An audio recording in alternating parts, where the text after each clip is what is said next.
pagi Donsana Sadonyo, berjumpa kembali dalam episode Baca Itu Lama. Kali ini kita ditemani bersama Bapak Samson Ijal, Kepala Seksi Bank.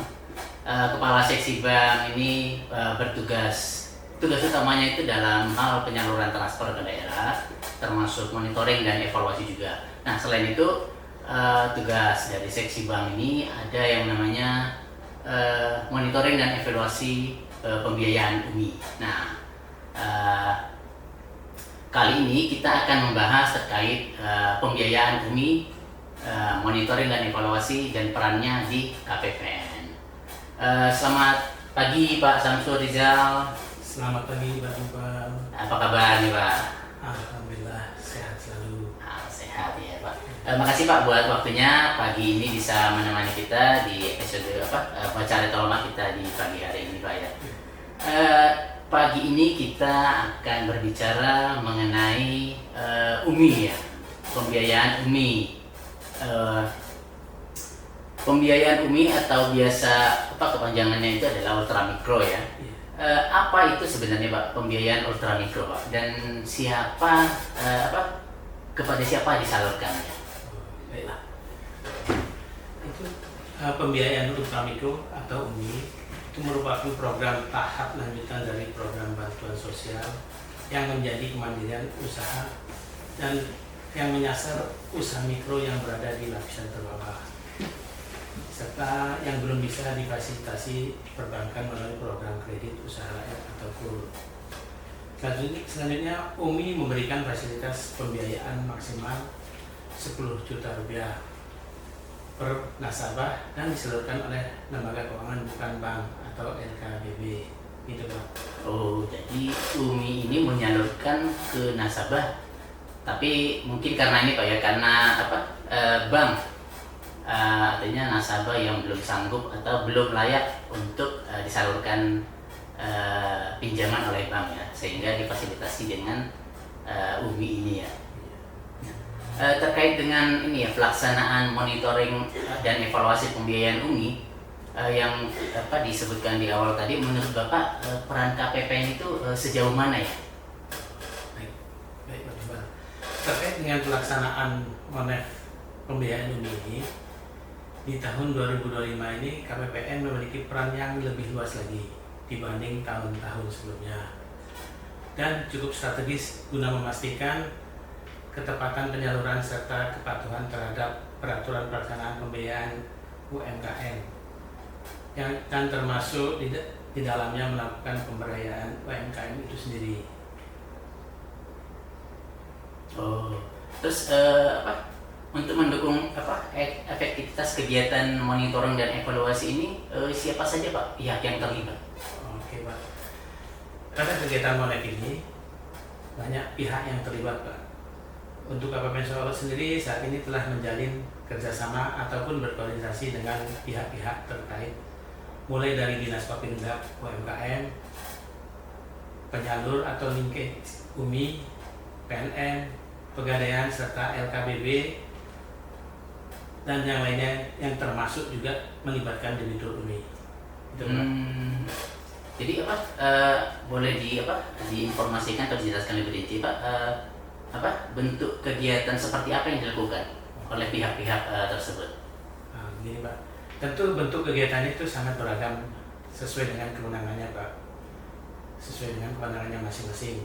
Mulai dari koordinasi terkait permintaan data UMKM yang di bawah binaan dinas terkait, serta melaksanakan FGD bersama penyalur atau linkage UMI, serta meminta salinan dokumen debitur UMI untuk dilakukan pencocokan data dengan aplikasi SIKP UMI, melakukan survei nilai keekonomian debitur bersama lembaga survei, hingga melakukan pembinaan atau pemberdayaan terhadap debitur itu sendiri, serta kedepannya merencanakan kegiatan yang lebih berdampak kepada para pelaku UMKM seperti pekan atau bazar UMKM yang tentunya hal ini perlu perencanaan yang matang dan koordinasi dengan banyak pihak, begitu Pak. Oh, dari sekian banyak penjelasan terkait kegiatan yang tadi itu, apakah kegiatan ini di KPPN dilaksanakan secara mandiri, terlepas dari kegiatan lain, tugas-tugas utama di KPPN, bagaimana Pak? Oke, Pak. Untuk mendukung efisiensi ini, Pak, tentunya dalam pelaksanaan kegiatan-kegiatan tersebut, KPPN mencoba mengkolaborasikan dengan kegiatan non-NEF lainnya yang masih memiliki keterkaitan seperti KUR atau kredit usaha rakyat, investasi daerah, hingga penyaluran TKDD. Oh, jadi digabungkan ya Pak dengan beberapa kegiatan ya tadi ya. Baik, Pak. Jadi ternyata cukup luas juga ya peran KPPN dalam pelaksanaan monitoring dan evaluasi pembiayaan ultramikro di tahun ini Pak ya, tahun 2025 ya. Satu lagi nih Pak ya, terkait peran yang cukup luas, sejauh ini apakah ada hambatan yang dihadapi atau kendala-kendala selama pelaksanaannya, mungkin bisa diinformasikan Pak? Siapa?